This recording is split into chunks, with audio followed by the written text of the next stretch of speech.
बिस्मिल्लाहिर्रहमानिर्रहीम। अस्सलाम वालेकुम। कैसे political ideologies privatisation and nationalisation को डिस्करेज, सपोर्ट या इनकरेज करती है, वो हमने स्केल पर पॉलिटिकल स्पेक्ट्रम के हिसाब से क्या किया, स्टडी किया।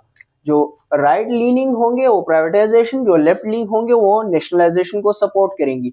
अब हमने एग्जाम्पल के तौर पर चंद थ्योरीज जो है वो यहाँ पर डाले हैं, यहाँ पर इनलिस्ट किए हैं, वो आप देख ले, स्क्रीन पर नजर भी आएगा। और इसका मैं नोट्स भी क्लाउड के जरिए या वन ड्राइव के जरिए शेयर कर दूंगा।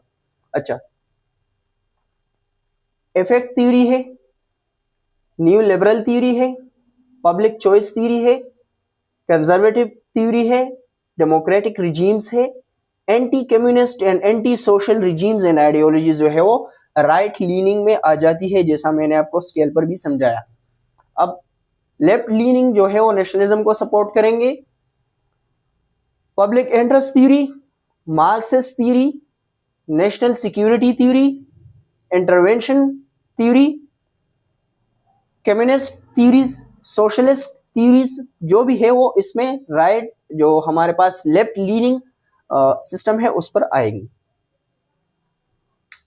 अच्छा, तो that was about today's lecture. Thank you. अस्सलाम। बिस्मिल्लाहिर्रहमानिर्रहीम। अस्सलाम वालेकुम। हम प्राइवेटाइजेशन, नेशनलाइजेशन, इसके रिगार्डिंग आइडियोलॉजीज और जो हमारे पास स्केल था, पॉलिटिकल स्पेक्ट्रम का जो स्केल है उस पर समझ चुके हैं। अब हम स्टडी करेंगे the impacts of nationalisation and privatisation.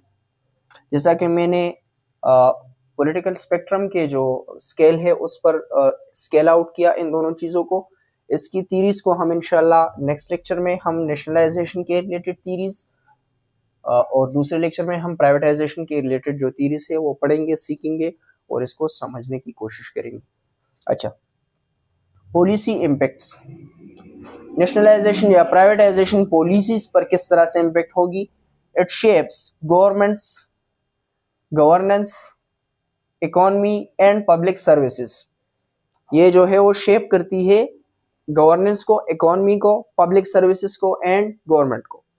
Ideological lenses, जैसा कि मैंने स्केल पर समझाया कि the most important thing is in this regard is ideological beliefs.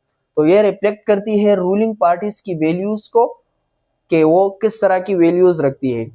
अगर हम पॉलिटिकल साइंस में स्टडी करेंगे तो politics is all about the struggle for power. Power क्यों अचीव किया जाता है? वो पावर इसलिए अचीव किया जाता है कि अपने आइडियोलॉजीज को इम्प्लीमेंट किया जा सके और अपने आइडियल स्टेट को जो है वो अचीव करके उसमें बेहतरी लाई जा सके, आवाम को सर्विसेज दिए जा सके या अपने आइडियोलॉजीज को इम्प्लीमेंट किया जा सके। तो ये दोनों पॉलिसी जो है, अगर हुकूमत एक नेशनलाइजेशन की तरफ जाती है और प्राइवेटाइजेशन की तरफ जाती है, तो ये क्या करेगी, पोर्ट्रे करेगी values of the ruling elite या रूलिंग पॉलिटिकल पार्टी या रूलिंग पर्सन। इकोनॉमिक कंट्रोल क्या होगा?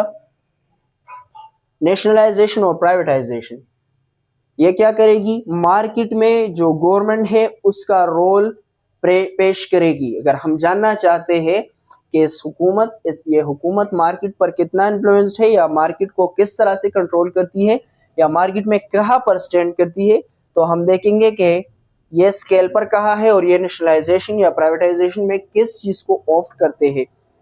ये रिसोर्स डिस्ट्रीब्यूशन, अगर किसी खास सेक्टर में रिसोर्स डिस्ट्रीब्यूशन अनइवन हो या हुकूमत अपने रिसोर्स एलोकेशन करती है, तो या प्राइवेटाइजेशन के जरिए करेगी या नेशनलाइजेशन के जरिए करेगी, या हम इस तरह से भी कह सकते हैं कि प्राइवेटाइजेशन करने से या नेशनलाइजेशन करने से रिसोर्स डिस्ट्रीब्यूशन भी मुतासिर होगी। ग्लोबल ट्रेंड्स का ये है कि global public opinion, nation state concept और ग्लोबलाइजेशन एक ऐसे फिनोमेना है जिसमें कि ग्लोबल जो है वो इंटरनेशनल ट्रेंड्स को देखा जाता है। ये इन्फ्लुएंस करती है इंटरनेशनल रिलेशंस को and investment and foreign direct investment, जिसको हम एफडीआई भी कहते हैं।